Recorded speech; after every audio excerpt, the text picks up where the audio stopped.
What's up, guys? I'm back. So kind of a little life before I start the video, but for whatever reason, the last month or so, almost every week, I've had something go on with this eye. And it's strange because I don't even wear my fucking contacts most of the time. But it gets like super puffy and red, and it's just like constantly crying. So it's so hard to fucking film a video because I can't even see. Like, I can't even drive half the time because the pressure is so great. But we're back. We're back, baby. Oh, yeah. We're fucking back. And so today, we're talking about something that I think is probably one of my greatest character traits that I have. And I want to impart it on all the men that watch this video. The ladies, I mean, I don't really give a shit. If you guys want to be ruthless, go ahead. By all means, be ruthless. But for the guys, this is important, okay? Being ruthless is not a bad thing. I understand the connotation. Everyone's like, oh my God, but ruthless people are always nasty. Being ruthless means that you have to hurt other people. You have to tell them no. And there's like a bunch of murderers and serial killers. They're ruthless. You know who else is ruthless? Michael Jordan, Kobe Bryant, Tom Brady, even somebody like George Carlin, right? A comedian. Being ruthless, it doesn't mean you're a bad person. It just means that you're more willing to stick to your guns than you are to abandon them for somebody else's bullshit fucking feelings. That's what being ruthless is. It's saying, you know that other people may not agree with what you have to say, but deep down, the truth is in there. You know the truth, and you're not afraid to speak it. And you'll tell people, yeah, go fuck yourself. I don't care. I'm gonna do me. You wanna control me? That's fucking cute. How are you gonna do that? You're gonna try and mentally enslave me? You're gonna spiritually enslave me? You're gonna emotionally enslave me? I dare you. Try and physically enslave me.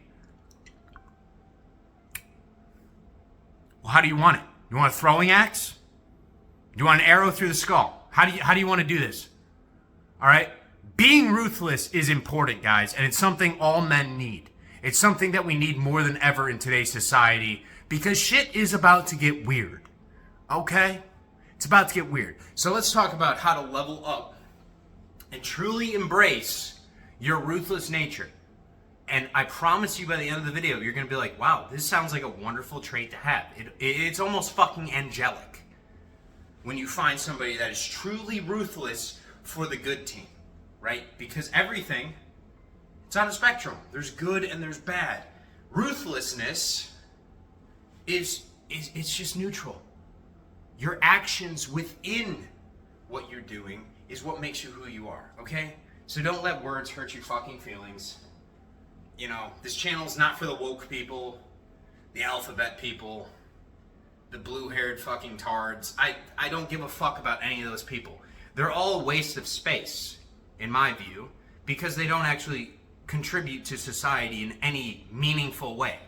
They just try and subjugate and control everyone else by saying, hey, that word offends me. You can't say that. Yeah, shut the fuck up.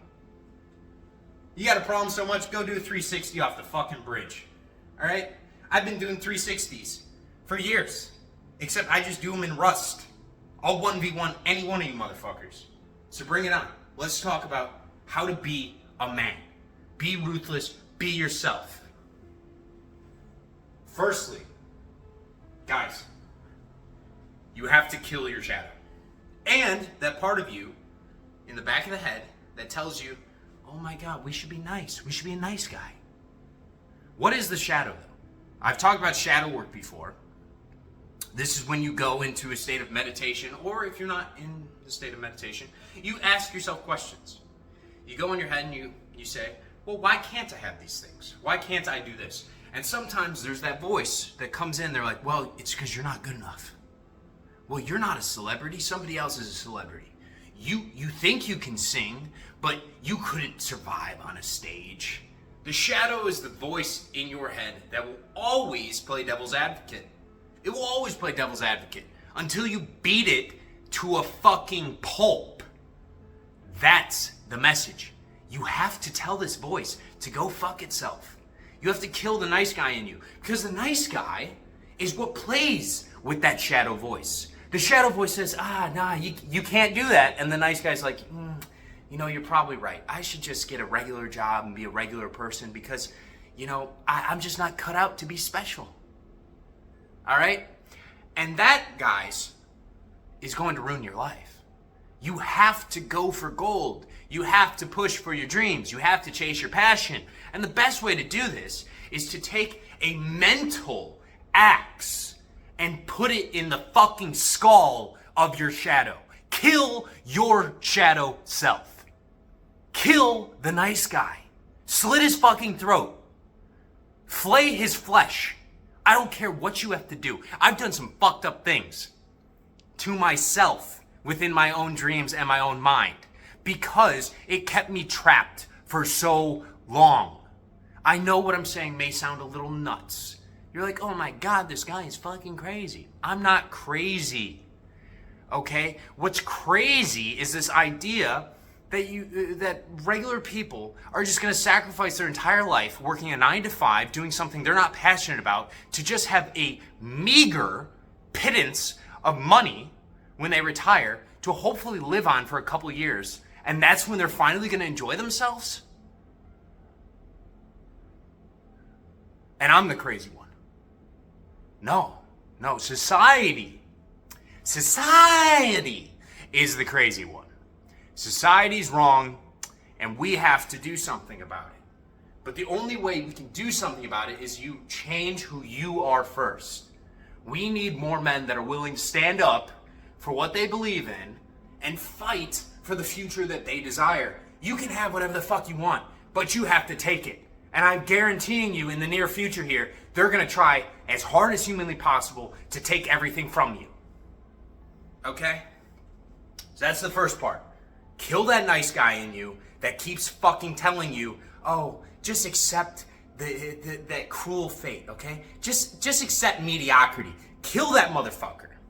And then the shadow self that keeps telling you that everyone else is better than you, kill that bitch too. Kill them both.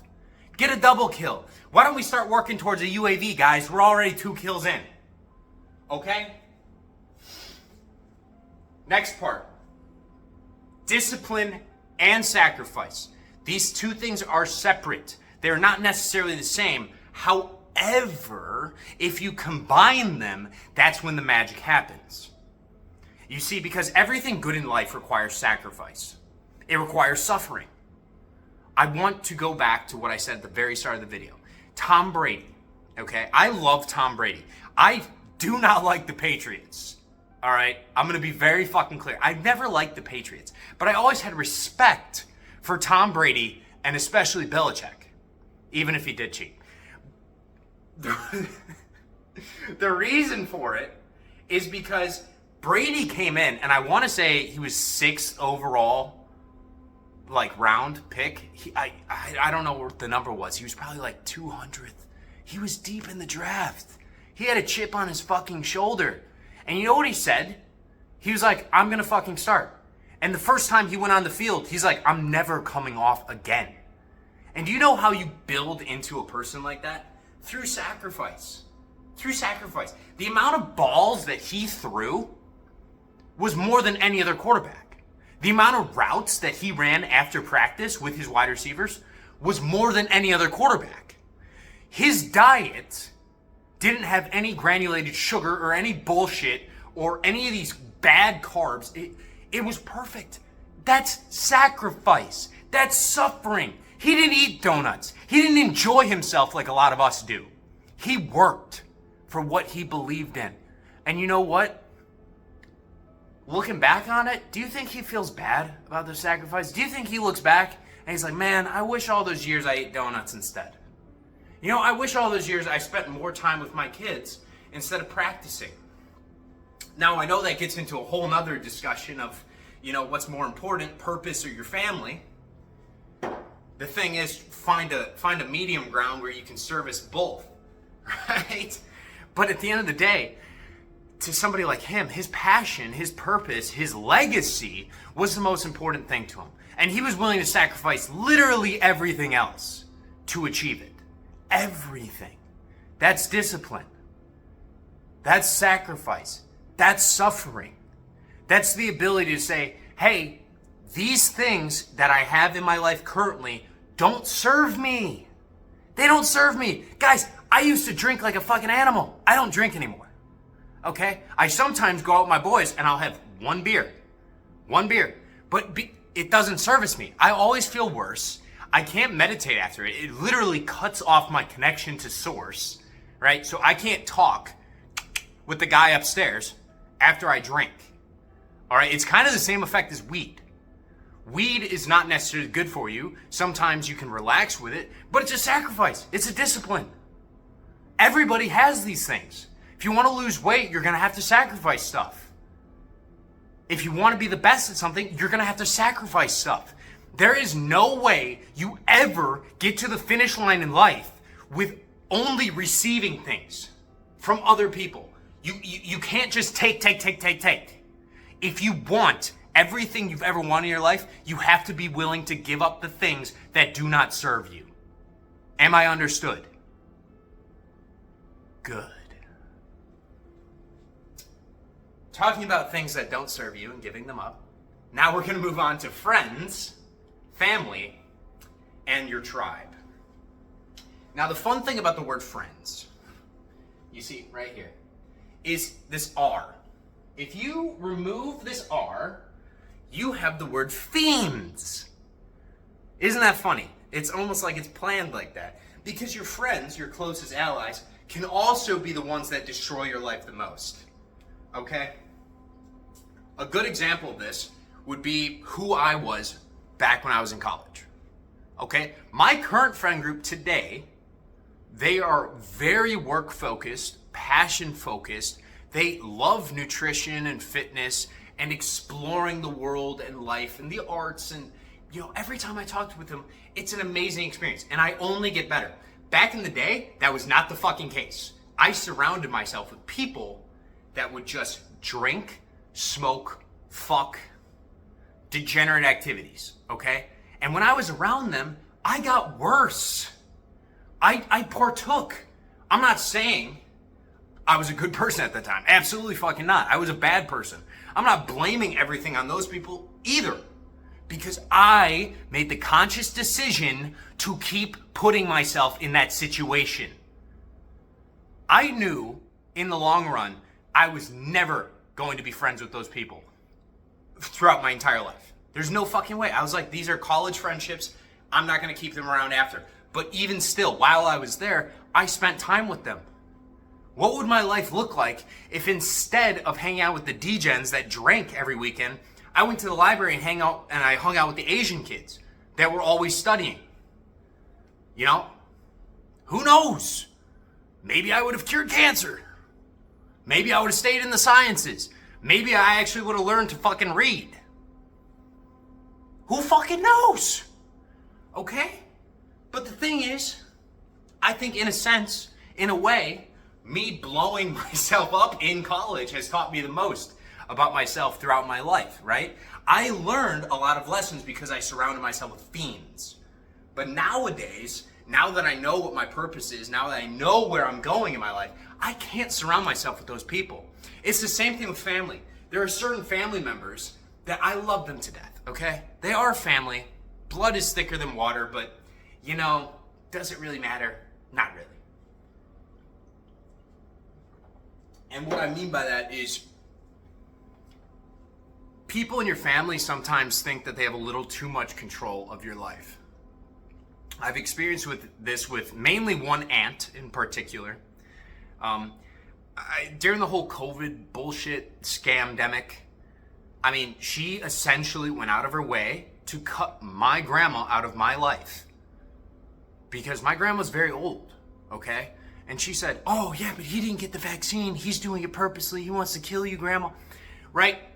She literally, this is my fucking aunt, destroyed a relationship with other family members of mine by painting a picture of me as being some evil, maniacal person because I didn't want to get some shot that's going to make your kids fucking retarded.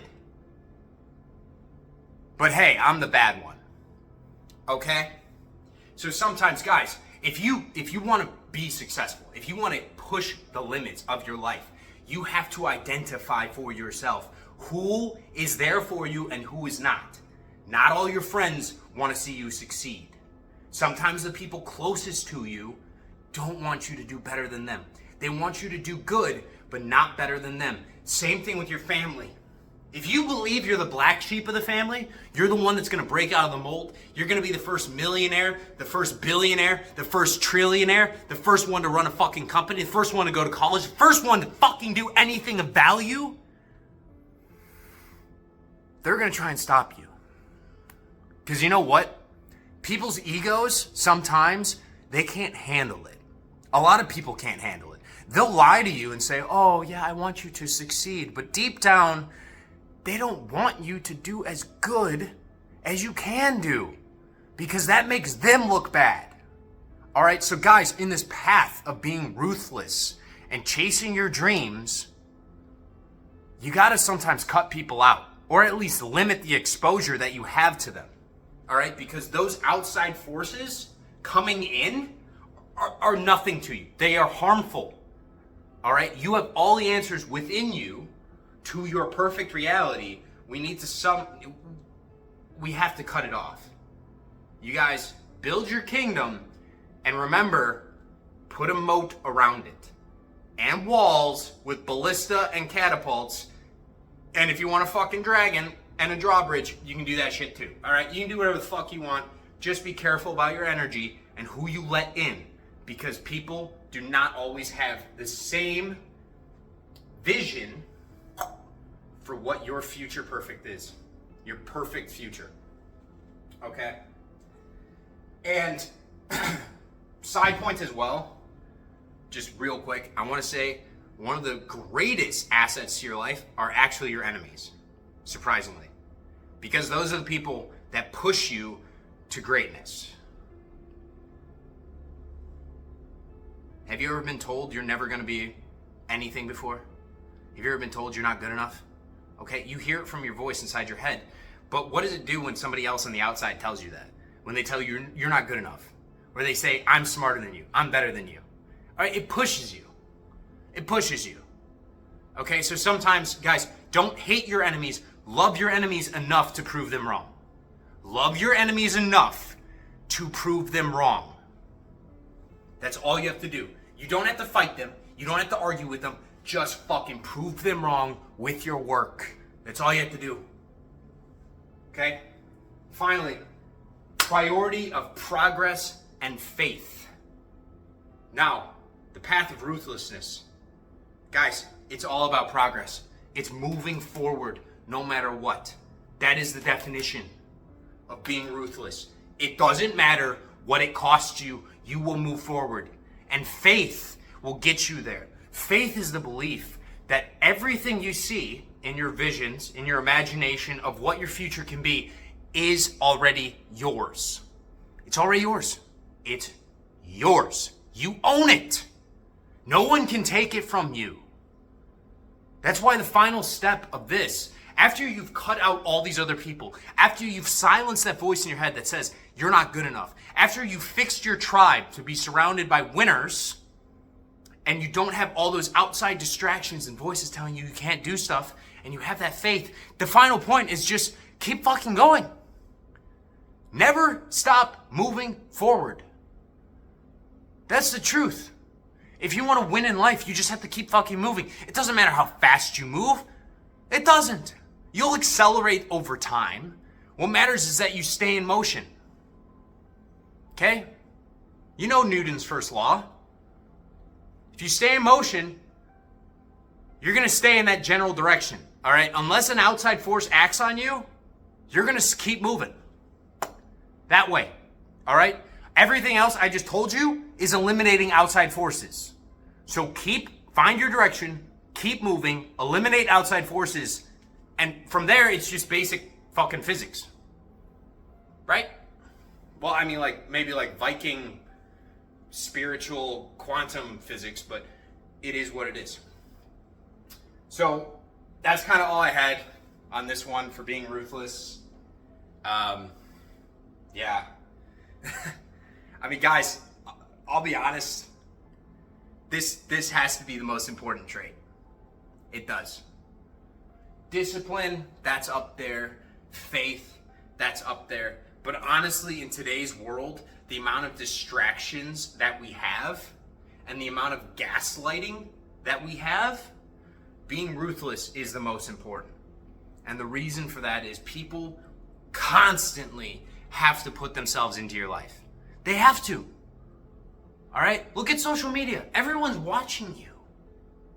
Everyone's watching every move you make. Everyone has to have a fucking opinion on what you're doing in your life. Being ruthless is saying, fuck you. Get the fuck out of my face. I know what I'm doing. I know my purpose. I know my passion. If you have a problem with that, we can't be around each other anymore. And people they're gonna probably fight back for a little bit until you really let them understand that your goals, your dreams are more important than their fucking feelings. Okay? Feelings don't even fucking exist, guys.